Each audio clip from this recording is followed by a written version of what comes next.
Welcome, everyone. We're back at the Contact Exec, and today I've got Vince Giacomini here.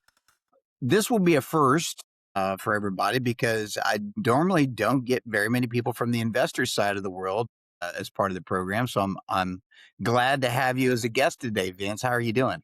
I'm doing great. Thank you, Robert, for having me join you, and excited to tell you a little bit about what I see going on in the industry and why I'm, spending some time doing this and having some fun at the same time.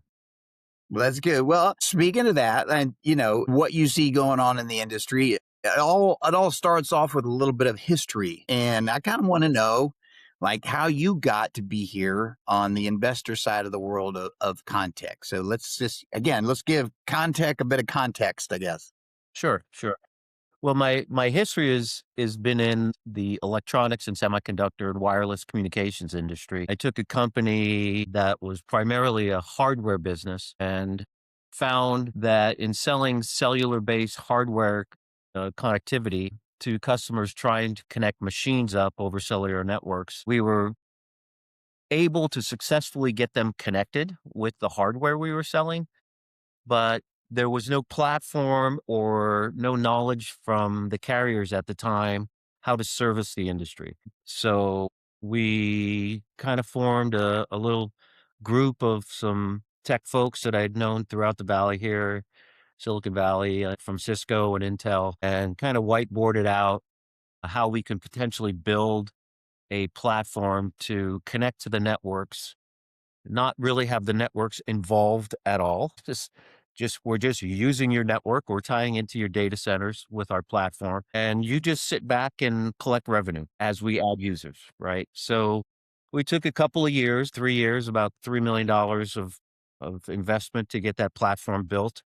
We got it out to the marketplace and quickly grew that to about a $50 million annual recurring revenue business, in addition to the hardware sales. So very successful. We called it connectivity as a service, but it really was SaaS as a product. And then began getting a lot of interest from companies in the private equity space and VC space and so forth, and ended up getting quite a few offers and packaged a deal to sell the company in private equity to merge in with another company in that field that didn't have the platform or the carrier connectivity play.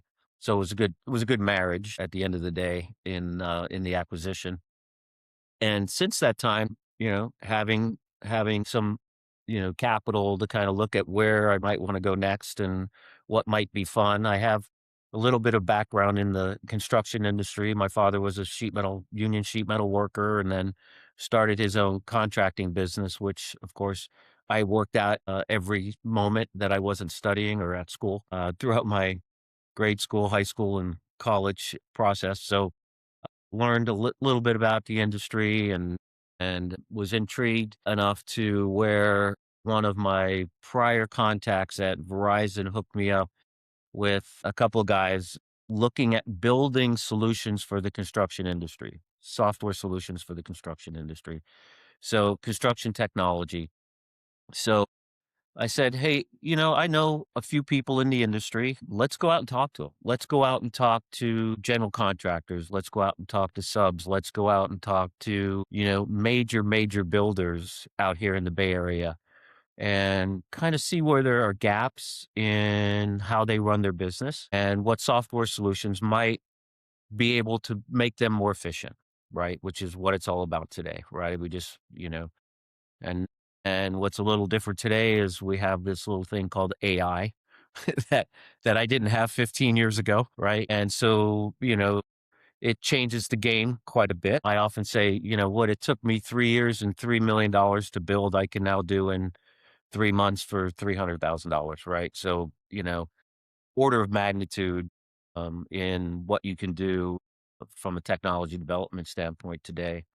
So, a couple of the key points we got in the feedback from talking to the industry were labor shortage, skilled labor shortage, Right. and a little thing called insurance compliance in the construction industry. So we decided to kind of look at them separately because they are two individual, kind of unique problems in the industry. On the insurance compliance side, what we found is it's really archaic. It's just a manual human process where a general contractor wins a project. They go out and they bid to subs. Subs come in with their bids, which would include them being compliant with all the insurance requirements for the project.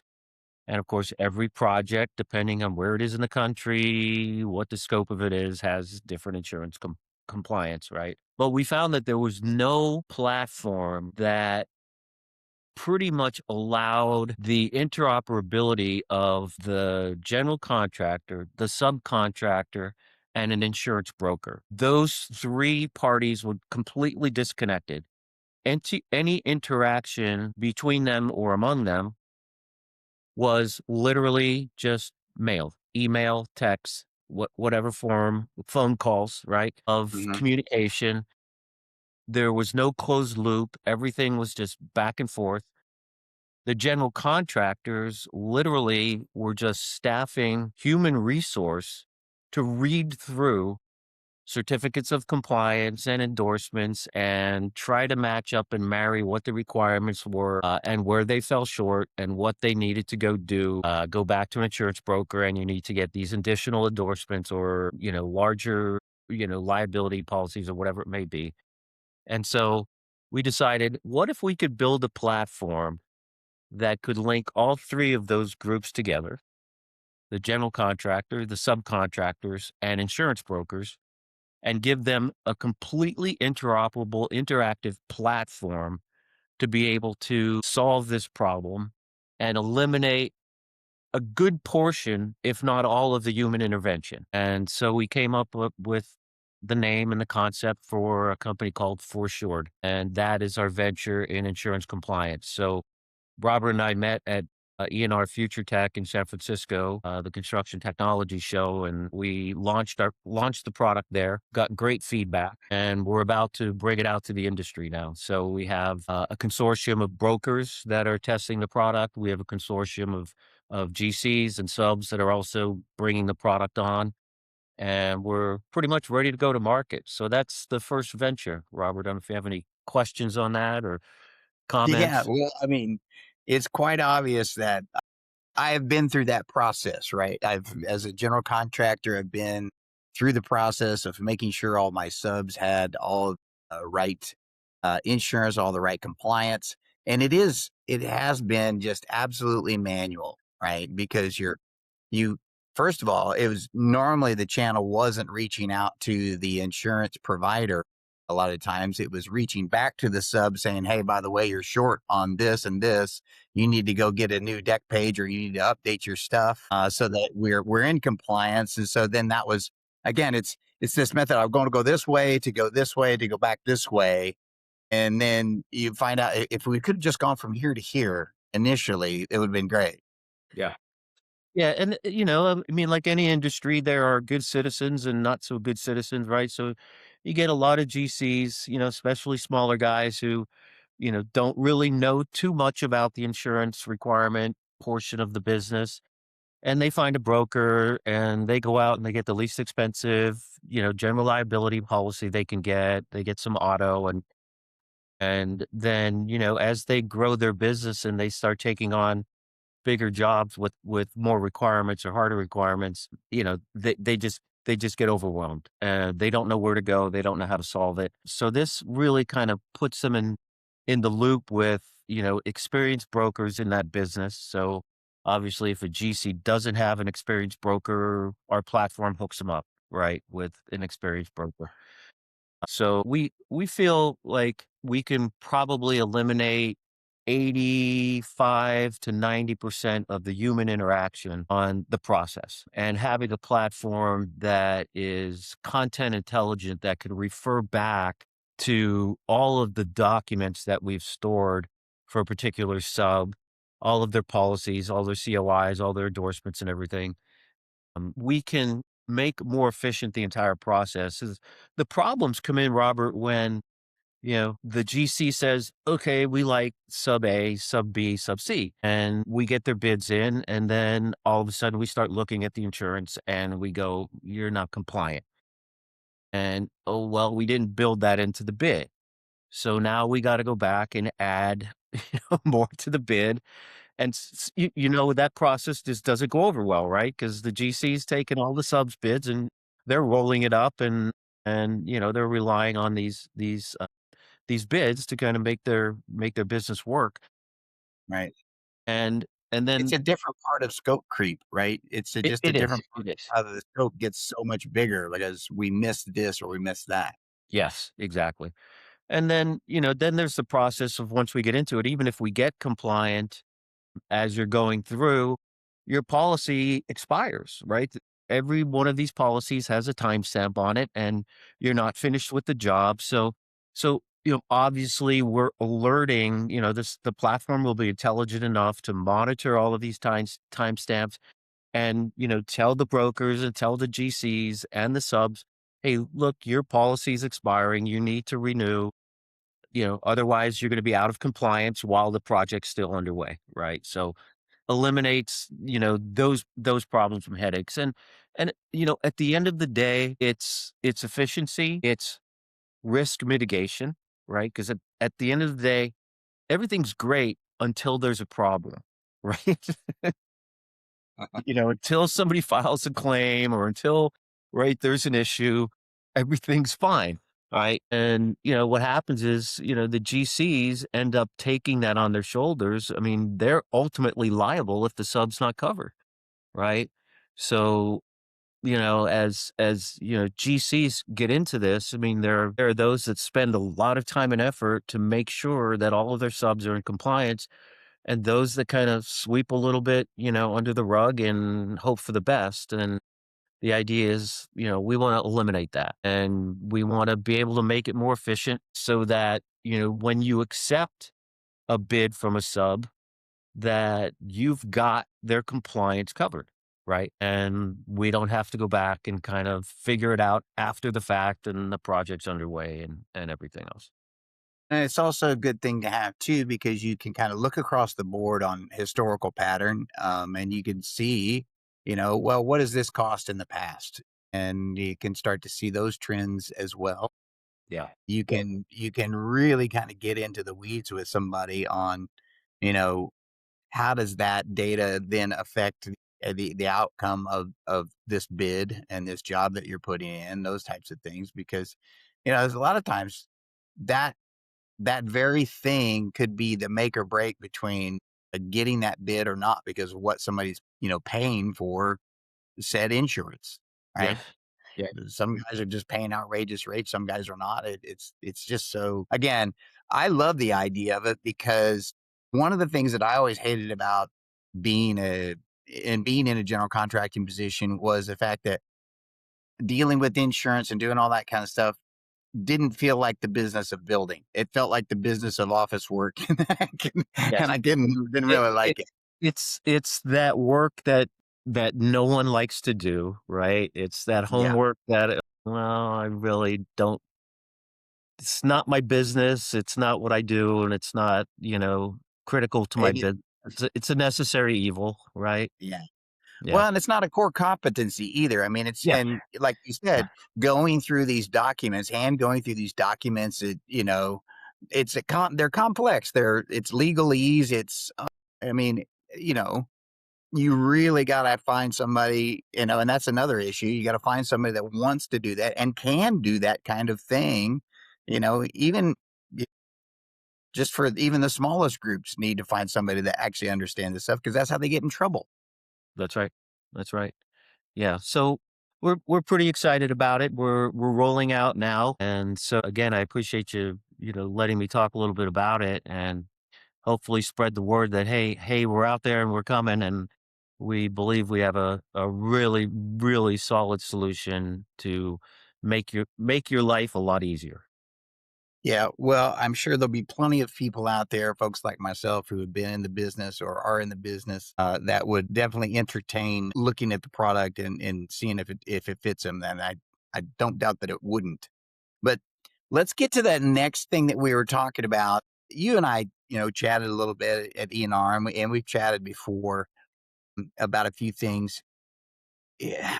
You went through the process of talking to the contractors about what's your biggest issues, and of course, insurance was one of them. The next one was skilled labor.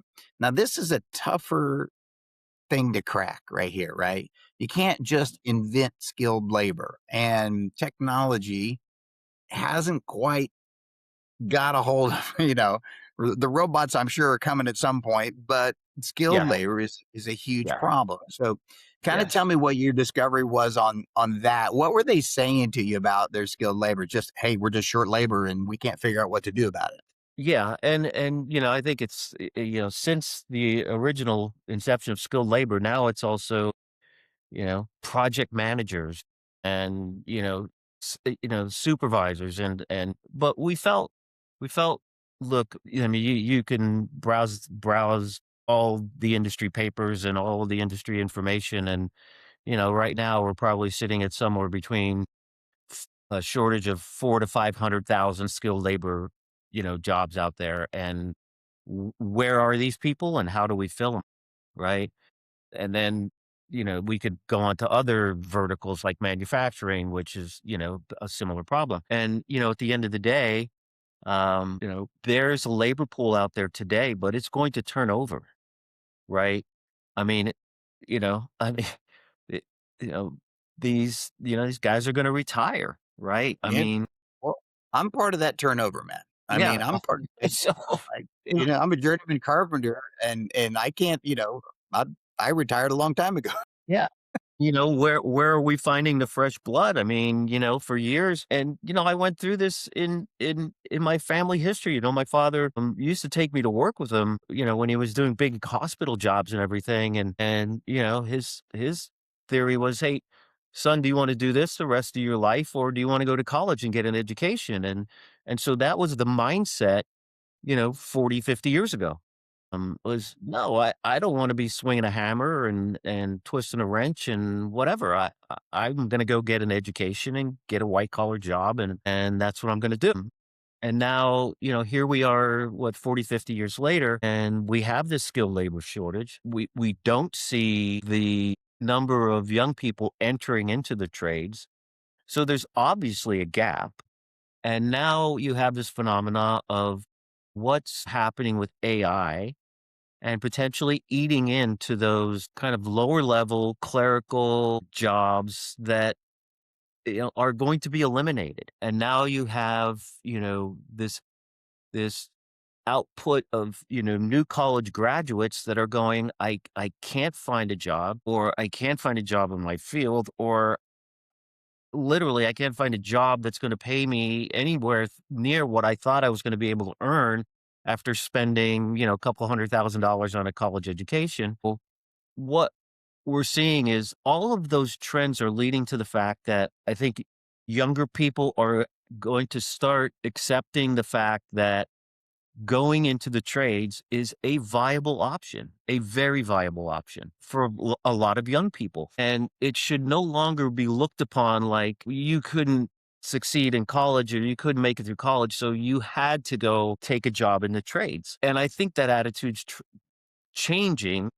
And I think young people are looking for alternatives to say, hey, look, college is not the answer, unless I'm going into something. And, it was interesting to digress a little bit. Is I just had my first two grandchildren last summer. So they're, turning one.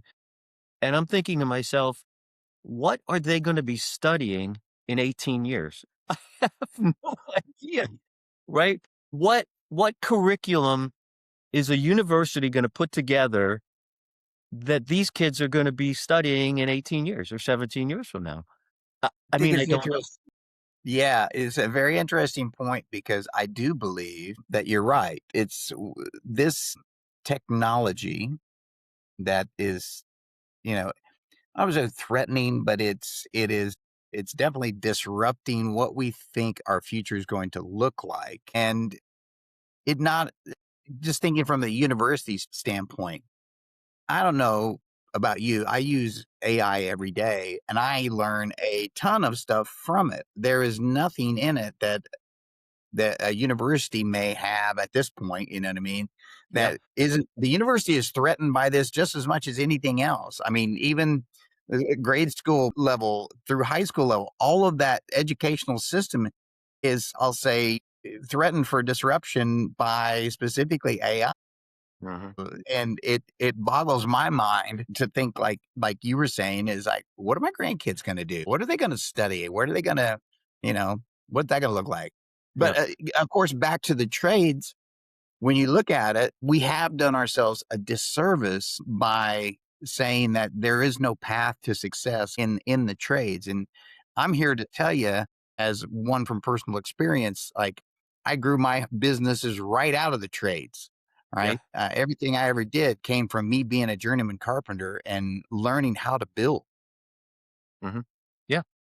Yeah, and so, we're as we're thinking through the strategy of, how do we get, you know, to at least that first level of folks, of younger generation that's looking to say, "Hey, look, I'm gonna get into the trades and I just need some guidance and exposure on how to do that." So, we're trying to do more than, a placement kind of service, right? We're trying to go in and look at trade schools, vocational schools, high schools at that level and kind of educating the younger generation about how to and what they need to do to get into the trades, right? Mhm. And what the potential is, right? Yeah.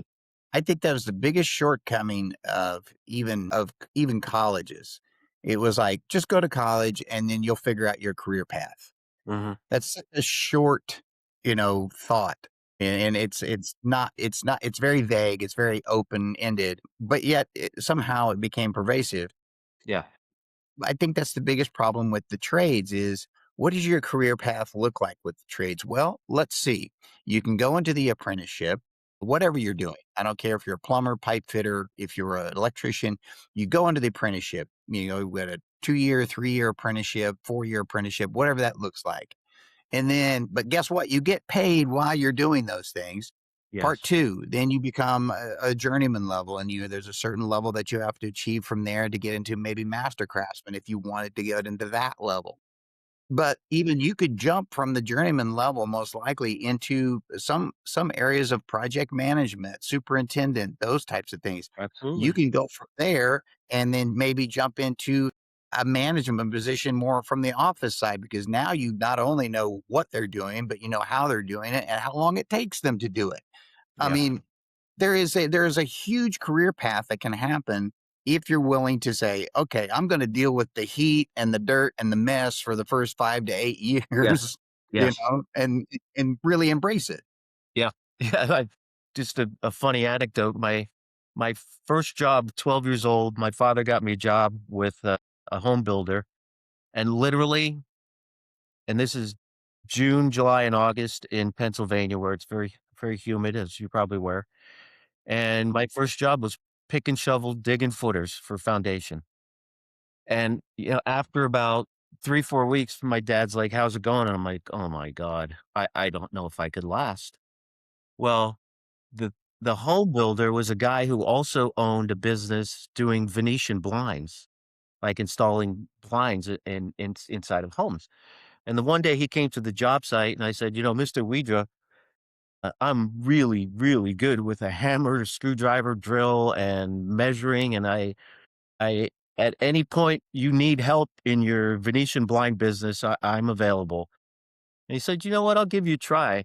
So I got myself out of the ditch into, an air There you conditioned go. truck and working inside houses in the summer. So, but you're right. There's a lot of room to grow in the industry, including starting your own business, right? Yeah.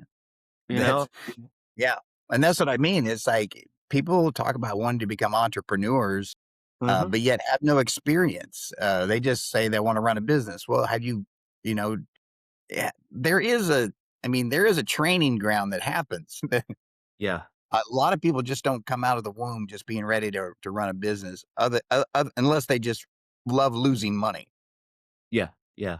So, as we're thinking about, as we were going through the thought process on the platform, it's more than just a placement, kind of thing.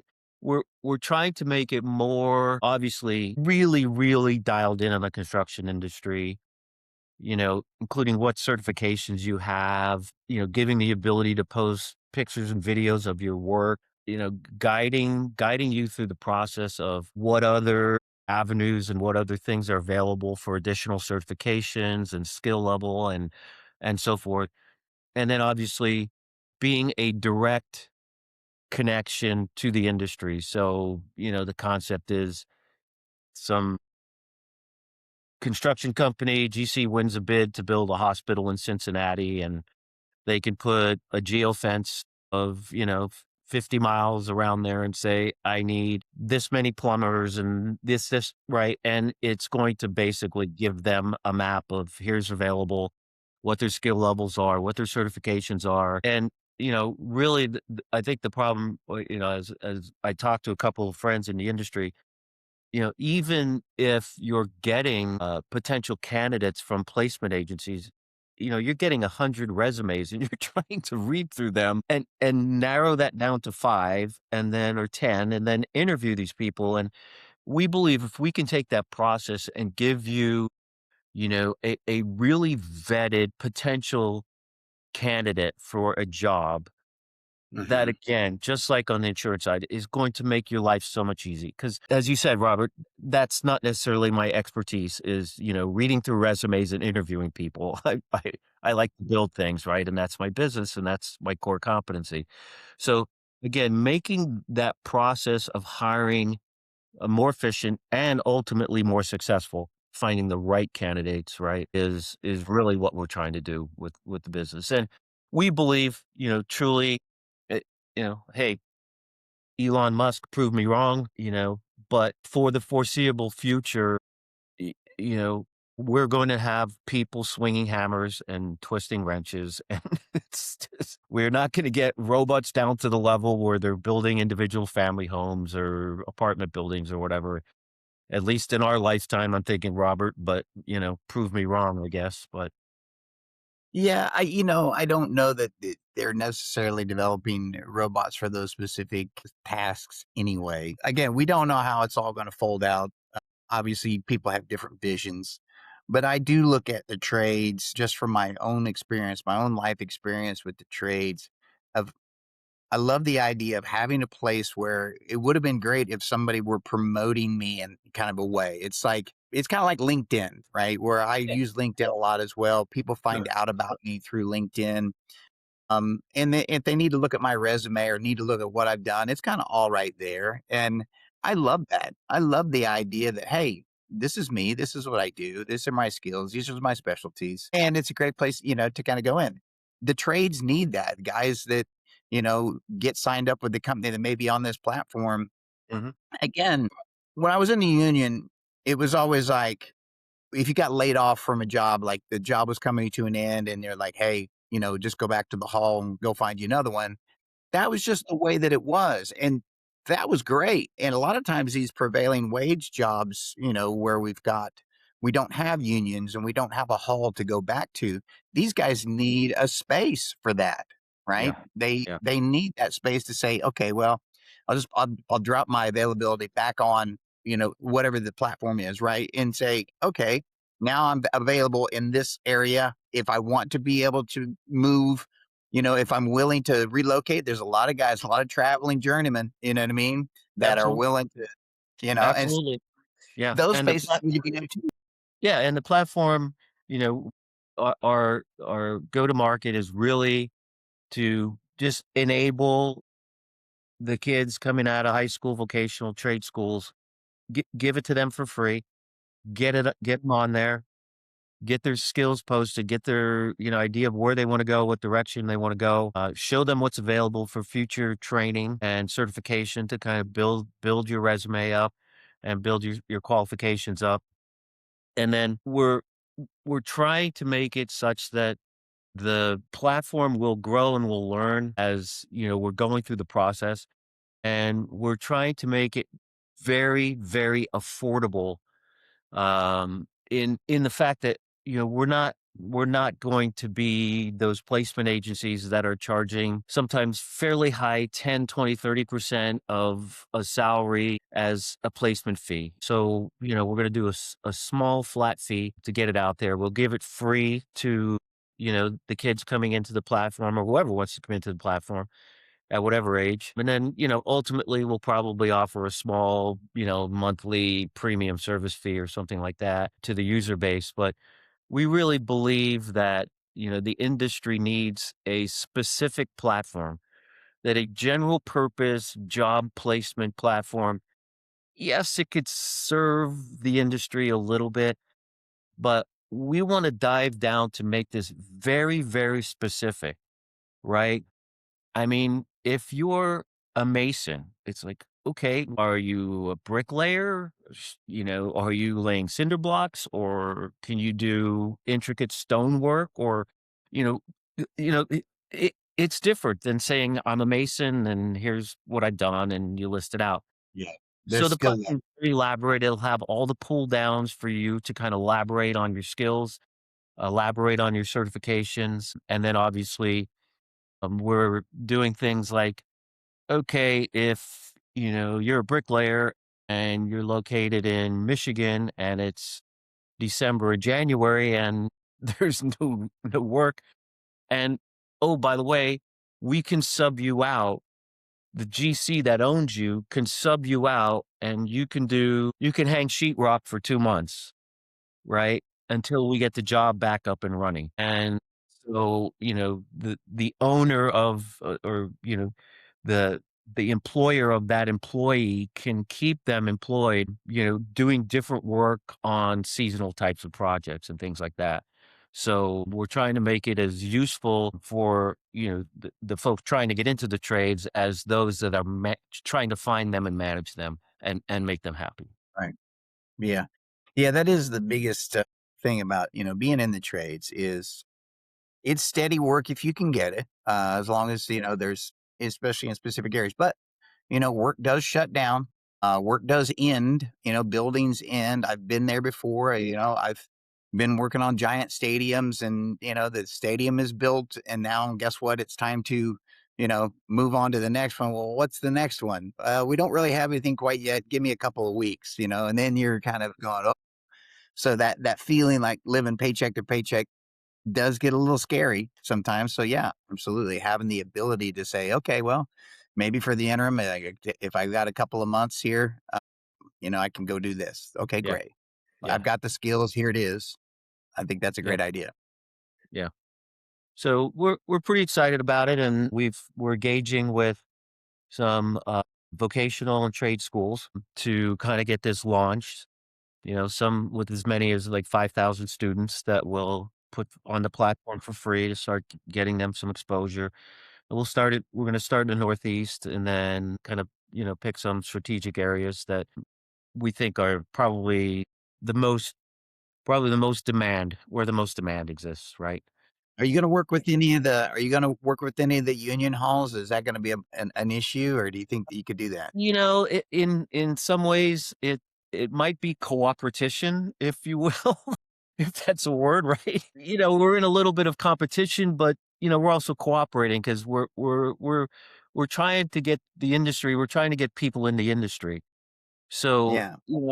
as we get younger people in the industry, they're probably going to look to join unions. So we're benefiting you, in some Yes. ways, um, in some ways we're competing with you, but, I think. I think, and I think the system of record, in certain areas is the hall system, the union system. I Mhm. Man, I can't knock it. I can't. You know what I mean? I've worked in both scenarios. I've worked in the hall situation. I've worked in the union.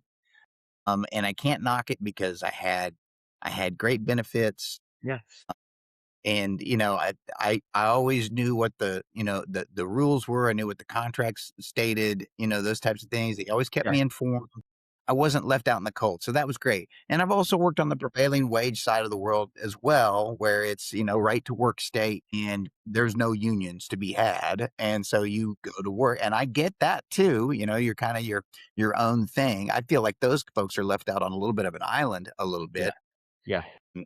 because it is kind of a wild west kind of situation getting a job or whether you have the skills, whether you don't. But man, I find it beneficial, and I like your cooperation. I Yeah. think that's hilarious.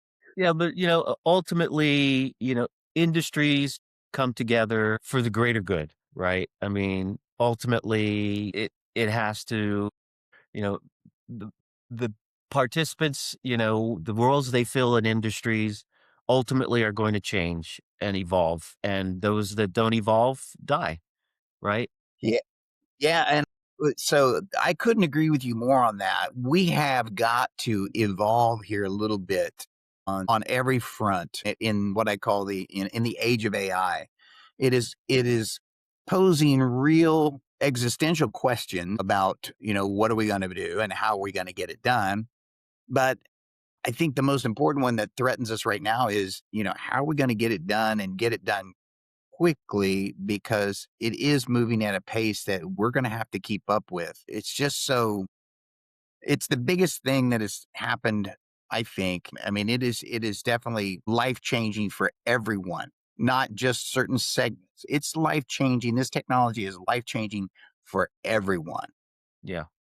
Yeah, and I think, you know, just think on how we're gonna be able to train using it, right? Because that's the other aspect is, you know, you you need people, you need skilled craftsmen to teach, right? The trade.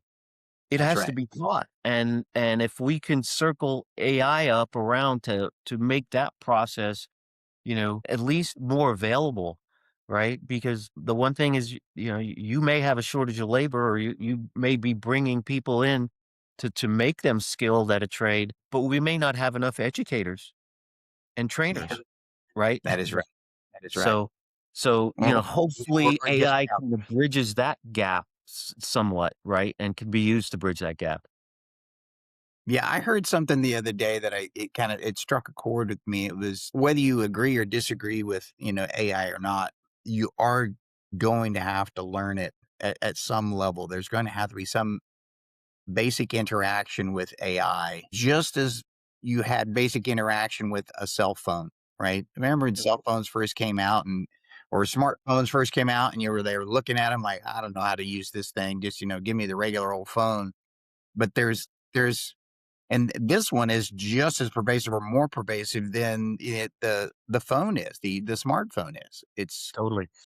Totally, and I think, hey, those that adopt it, I mean, you get into a job and there's no reason you couldn't use AI to go, "Hey, look, here's a problem," and, whether it's, you know, architectural and engineering issue or just, "Hey, I need to figure out something to make this work," and yeah, give me some it's ideas, no right? different than yeah, it's really no different than, what some guys do today where they'll look up a YouTube video how to do a repair. I mean, I did it Yeah, on my boat. sure. It's like the boat needed a repair. I was like, I don't necessarily know how to do it, but maybe I could find something on YouTube. Okay, great. Well, Yeah, it's the same thing. It's just a little faster method. It's like, well, AI probably knows this. So, yeah, let's just ask them, take a yeah. picture of it. Oh, it looks like you got a Mercury 150. So here, let me show you how to do that. Right. Yeah, it's amazing, right? Yeah, It so we're is. we're pretty excited about it, and I think, we'll really start getting some traction as we get, some of these students on board and, get exposure to the industry and trades. But I see a shift coming, and I don't know if we're ready for it, but we're trying to help. We're trying to help to see if we could build a platform for the construction industry to give, kids coming out of high school and having to make those tough decisions some options, some viable options, and not to be, taken as, hey, this is, not something that I want to do. This is actually a very, very good career path and provides me with a lot of opportunity for growth. And it's not just a job, it's a career. It's a career Yeah. path. Yeah. Well, I think the more information and the effort that's given into that is providing folks the knowledge that it is a path and it is real and it's not as hard as you think. I think that's another big one. Yeah, It's not as hard as you think to get out there and get involved in a trade. There is going to be some effort involved, yes, and there probably will be some dirt involved, yes. There'll probably be a little sweat involved, yes, but it's not as crazy as you think it is. And I think that's another misnomer. It's like that you're going to be stuck there for life, and that's what's going to happen. No, there's a total career path that has really great success involved in it. And Vince, I appreciate the fact that you're putting your money into this and you're putting your time into it because I do believe it's super important that we stress the absolute need, especially at this time, for new tradespeople, skilled tradespeople. Get out there, learn a skill. It'll benefit you, no matter if you stick with it or not. And that's the thing. It's like you could do it for 4 years, 5 years, and may not be your thing. Okay, great, but you still have it. I promise you, the lessons that yeah, you learn from going through the trade or going through an apprenticeship will be invaluable over your lifetime. totally. And, it's like, okay, we want to bring manufacturing, we want to bring construction back to the US. The government's pushing to do that, but we need the people to be trained to be able to do those jobs. And we need to pay them accordingly, compensate them accordingly. Hey, I don't know if, you know, I hire electricians or plumbers or whatever around my house and houses for repairs. And look, I have to tell you, it's a good business. You can make a good living in the trades. You can make a very Yeah. good living in the trades. Yeah. Very good. Well, no doubt about it. Vince, 45 minutes goes super, super fast around here. Always love a great conversation. Thank you for being with me today. I want to know just last thing, and we'll put it in the comments if we need to, but how do folks get a hold or take a look at these platforms that you're talking about? I can send you links to websites and get people connected with, our folks if they want to talk through things. But first thing would be just get you exposure to our website so you can just learn a little bit more about it. Okay. Well, you'll send me those and we will put those up in the links in the notes and these on these series. And so we'll definitely get that out to the folks that want to know about it. And I'll be posting about this on LinkedIn as well. Vince, thanks for being with me today. I appreciate you. My pleasure, Robert. Thank you. Have a great weekend and appreciate giving me the platform to tell you what's going on out there. So thanks a lot. All right.